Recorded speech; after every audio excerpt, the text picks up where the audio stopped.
Glória a Deus. Meus irmãos, bom dia. Bem-vindos. Tudo na santa paz. Glória a Deus. Vamos sentar? Vamos sentar em nome do Cristo. E é bom tê-los aqui. É bom estarmos aqui. E é bom termos a oportunidade de ouvirmos a santa palavra e aprendermos com ela. Amém, Jesus? Glória a Deus, então. Queridos, por gentileza, eu quero que você abra a sua Bíblia lá no Antigo Testamento, lá no livro de Eclesiastes. Vamos lá? Eclesiastes, capítulo 12. É o último capítulo, tá, desse livro. Eclesiastes, capítulo 12.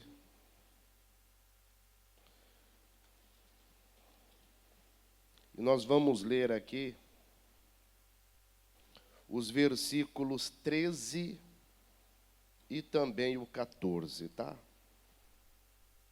É uma mensagem que Deus me deu. Eu até já ministrei ela numa igreja do bairro. Mas sabe quando você sente aquela palavra ainda ardendo no seu coração?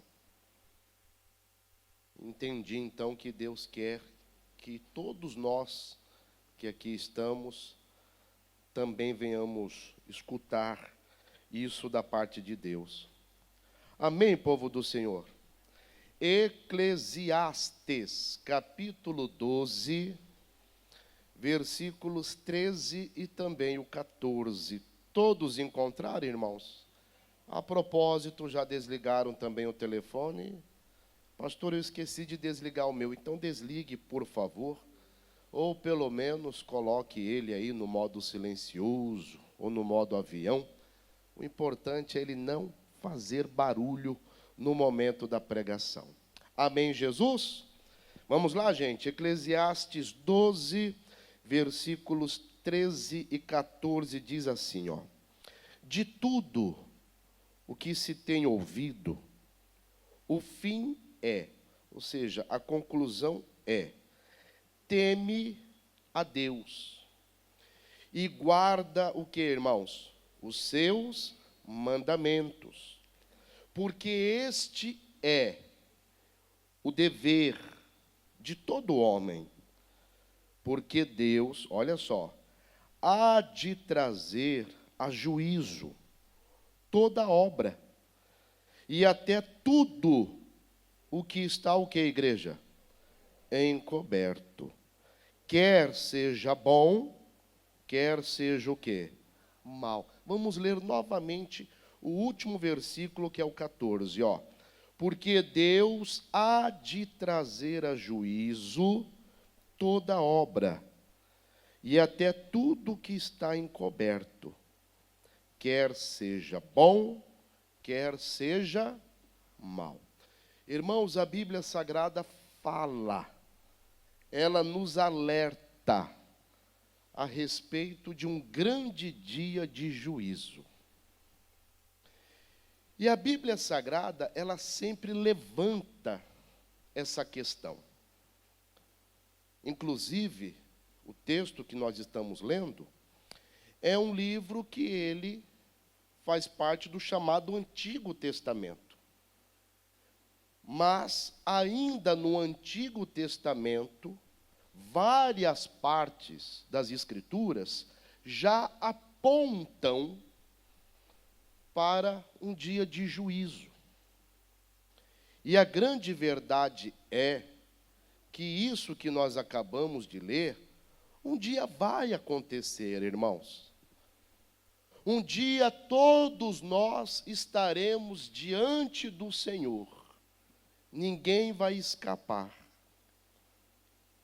Todos nós estaremos diante do tribunal de Cristo. Só que a grande questão é que, infelizmente, para muitos, esse dia vai ser o quê? Vai ser um dia de dor, de sofrimento, de condenação, porque estarão diante do Senhor com coisas que não deveriam estar. Nós temos que aprender que o grande dia do juízo para nós tem que ser um dia de galardão. A Bíblia diz que uns comparecerão diante dele para serem galardoados, ou seja, recompensados. Outros, em contrapartida, conforme eu já falei, estarão diante dele e serão envergonhados. Por quê? Porque estarão diante dele sujos, com coisas que não deveriam estar presentes em suas vidas. E olha que tristeza.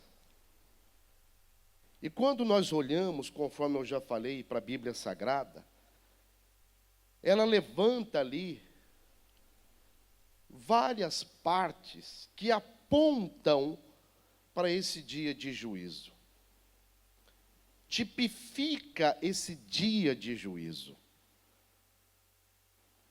E isso aconteceu nos dias de um homem chamado Jacó, que depois teve o seu nome mudado para Israel. Vamos dar uma olhadinha lá? Gênesis capítulo 49.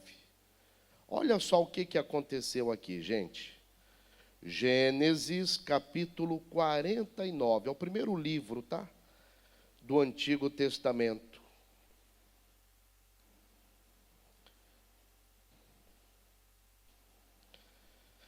Gênesis 49.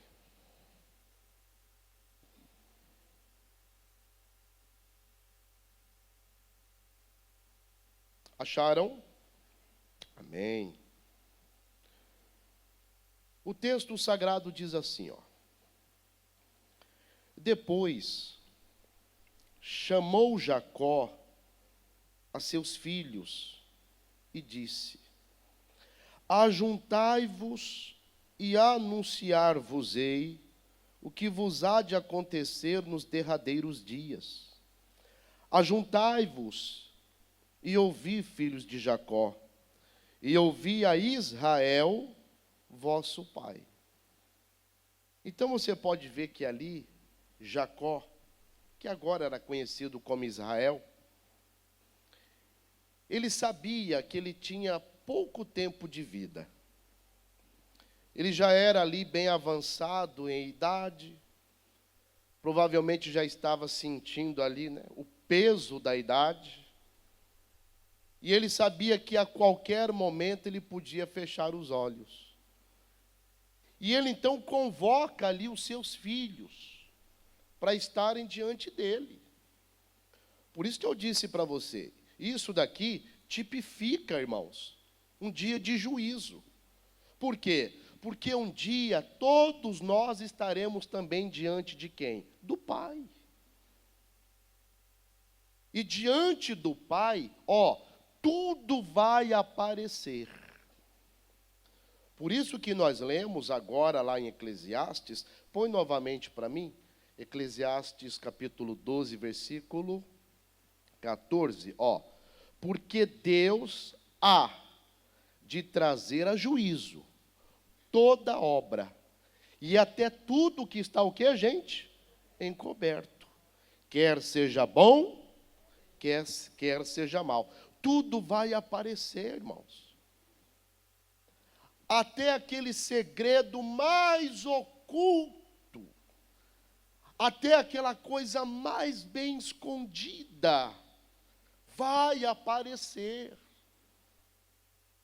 Por isso que nós não podemos jamais, olha só, comparecermos diante do Senhor com vestes sujas. O que é isso, pastor? Uma vida totalmente manchada pelo erro, manchada pelo pecado, manchada por aquilo que pode nos conduzir à condenação. Em Eclesiastes 9:8, vamos dar uma olhadinha aqui. Deixa marcadinho o livro de Gênesis, tá? Nós já vamos voltar, deixa marcadinho. Em Eclesiastes, irmãos, volta lá que foi o livro que nós iniciamos. Lá no capítulo 9, no versículo 8, olha o que a Bíblia Sagrada nos mostra aqui, ó. Eclesiastes 9, 8. Podemos ler? Ó. Em todo tempo sejam alvas o que, gente? As tuas vestes. Claro que aqui ele não está falando propriamente da veste feita de pano. Ele usa uma linguagem figurada para entendermos que a nossa vida, em todo tempo, ela deve estar o quê? Alva. Sem mancha, sem sujeira. Porque quando chegar o dia de estarmos diante do Senhor, no grande dia do juízo, esse dia para aqueles que têm as suas vestes limpas, para aqueles que renunciaram o pecado, o erro, o engano, a mentira, para esses vai ser um dia de galardão. Em compensação para aqueles que comparecerem diante do tribunal, para o dia do juízo, com as suas vestes sujas, manchadas por aquilo que desagrada a Deus, vai ser um grande dia de terror, de dano e de sofrimento eterno. E conforme eu falei aqui alguns minutinhos atrás, diante do Pai, ó, tudo vai aparecer. Jacó reuniu seus filhos. Era um costume que eles tinham. E aí Jacó começa a falar o seguinte, volta lá no texto, por favor. Lá em Gênesis 49. Volta lá, por gentileza.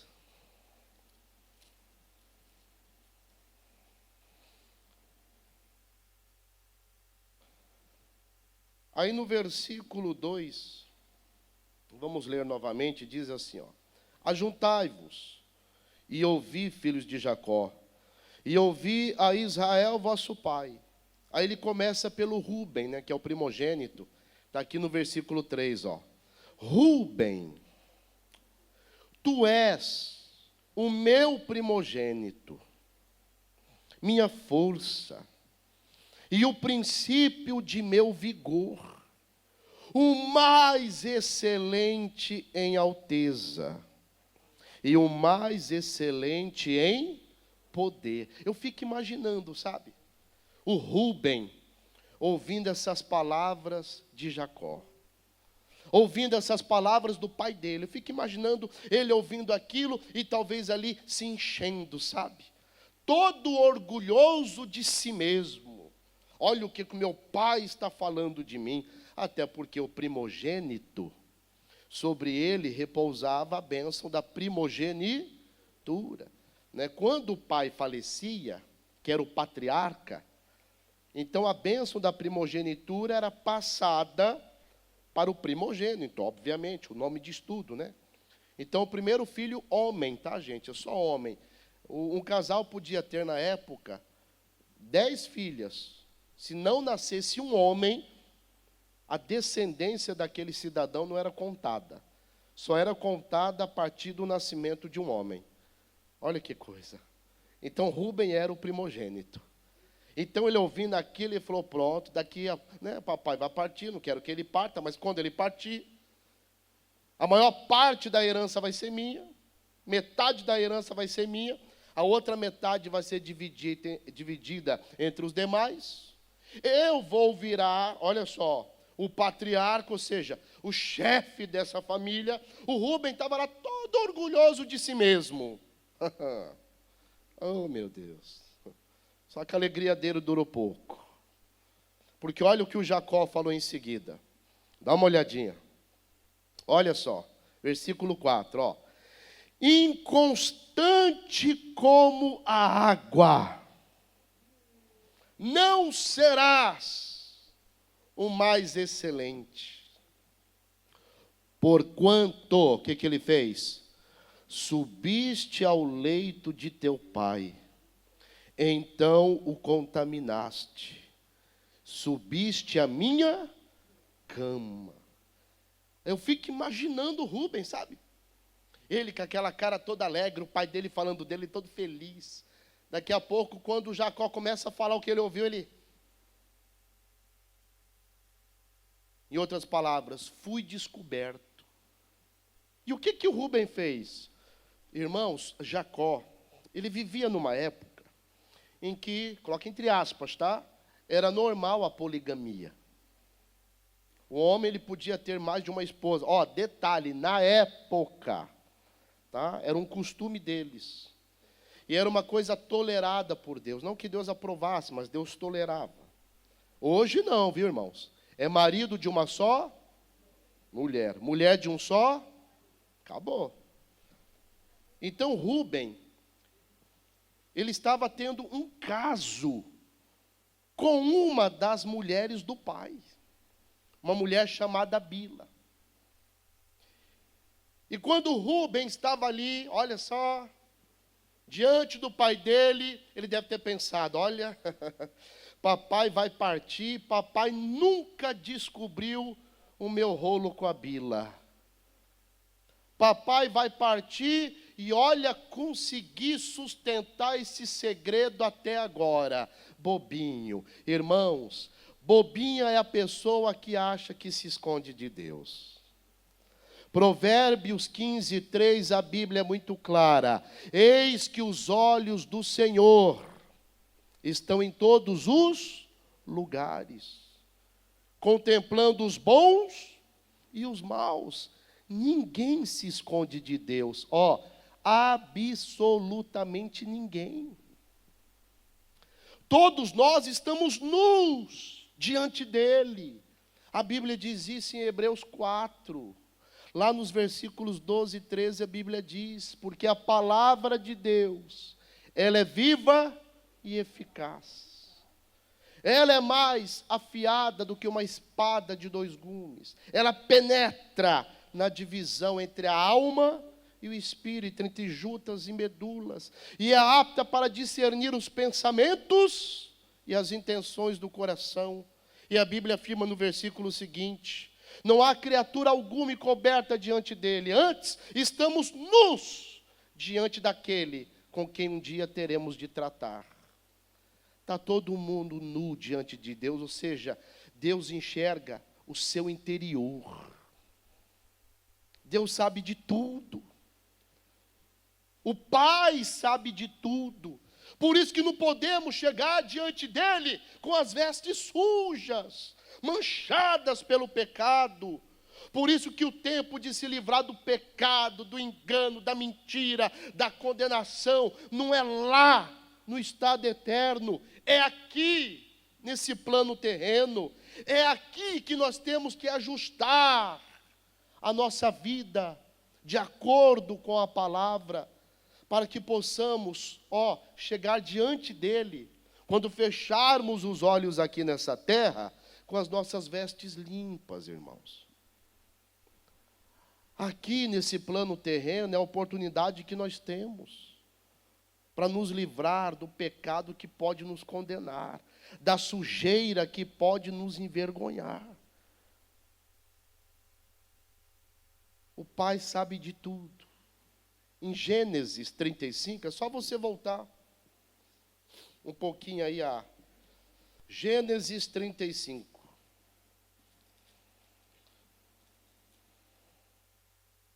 Acharam?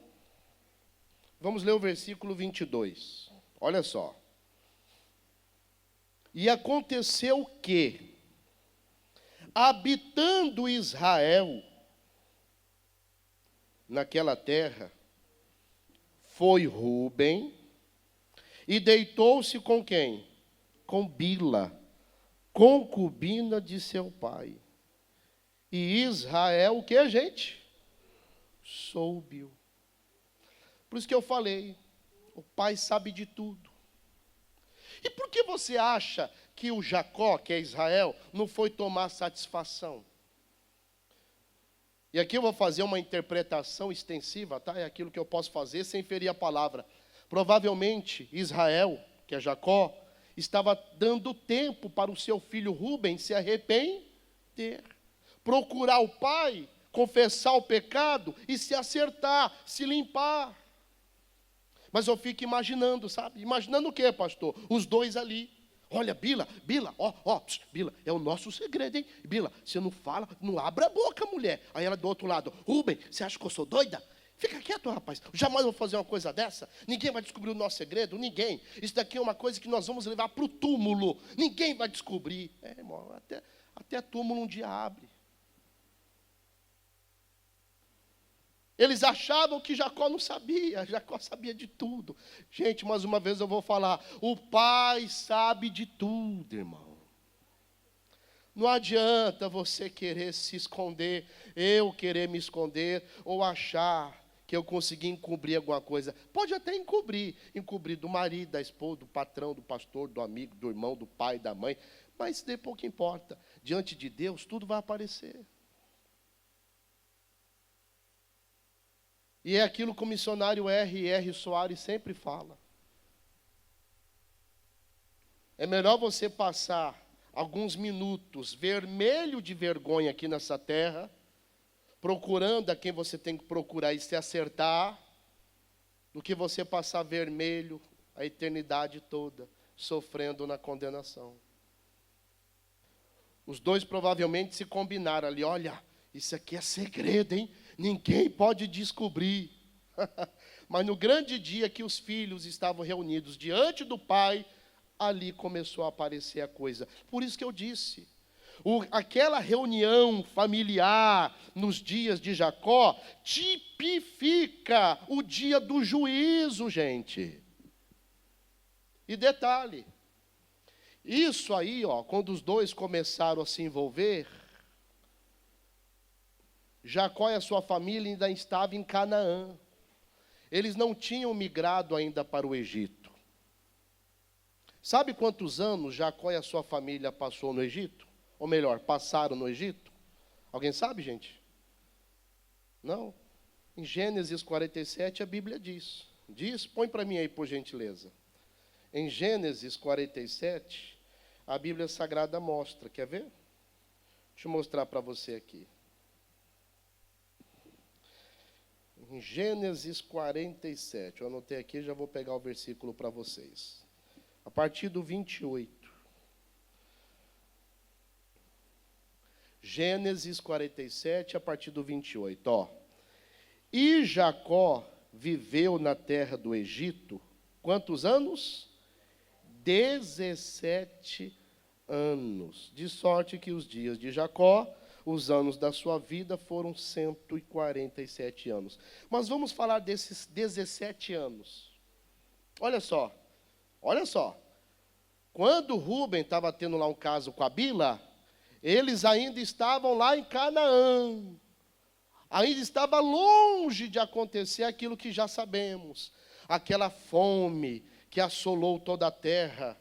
Então Jacó é tirado de Canaã e trazido ao Egito pelo seu filho José, que agora era governador do Egito. Lembram disso? Lembram? Então vamos considerar somente o tempo do Egito, tá? 17 anos. Irmãos, 17 anos que o Rubem poderia se acertar. 17 anos que o Rubem poderia se limpar. 17 anos.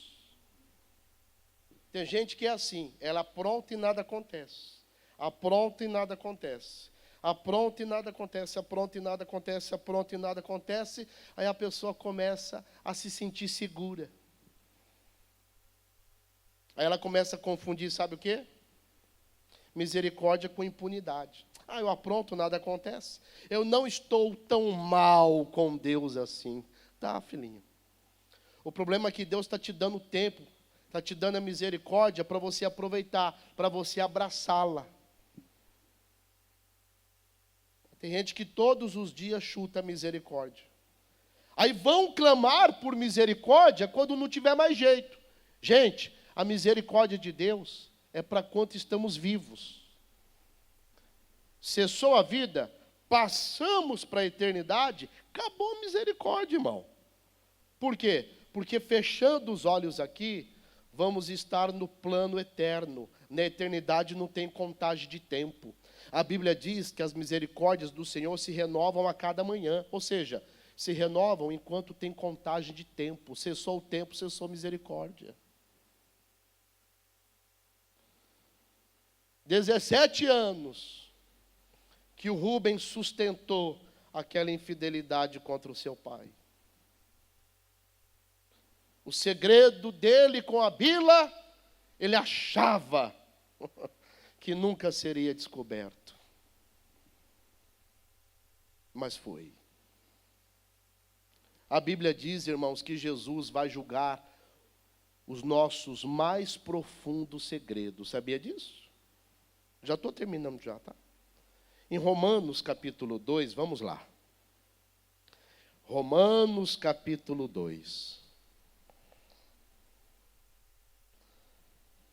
Romanos, depois de Atos, vocês encontram Romanos. Aí você encontra o capítulo 2, tá bom? A partir de qual versículo, pastor? Vamos começar aqui a leitura no 14, só para introduzir o assunto, mas é na parte final aqui do 16 que está o que nós precisamos para agora. Diz assim o 14, ó. Todo mundo encontrou? Posso ler? Ó. Porque quando os gentios que não têm lei fazem naturalmente as coisas que são da lei, não tendo eles lei, para si mesmos são lei, os quais mostram a obra da lei escrita no seu coração, testificando juntamente a sua consciência e os seus pensamentos, quer acusando-os, quer defendendo-os. Aí ele diz no 16, ó. No dia em que Deus há de julgar o que, gente? Os segredos de quem? Dos homens, por Jesus Cristo, segundo o meu evangelho. Ó, Deus vai julgar todos os segredos. Por isso que eu disse, irmãozinhos, todos nós não podemos comparecer diante dele com nenhum tipo de segredo que possa nos envergonhar. Se você tem algo a se acertar com Deus, se acerte. Se você tem algo a se acertar com alguém, se acerte. Para que a sua veste, para que a sua vida seja alva. E se mantenha assim. Para que quando você fechar os olhos aqui, e o dia que você estiver diante dele, diante do grande juiz, esse dia para você não vai ser um dia de vergonha nem de condenação, mas vai ser um dia de grande alegria, porque uma grande recompensa te aguarda e te espera. Então, que as nossas vestes sejam alvas em todo o tempo. Amém, Jesus? Que Deus fale mais com vocês.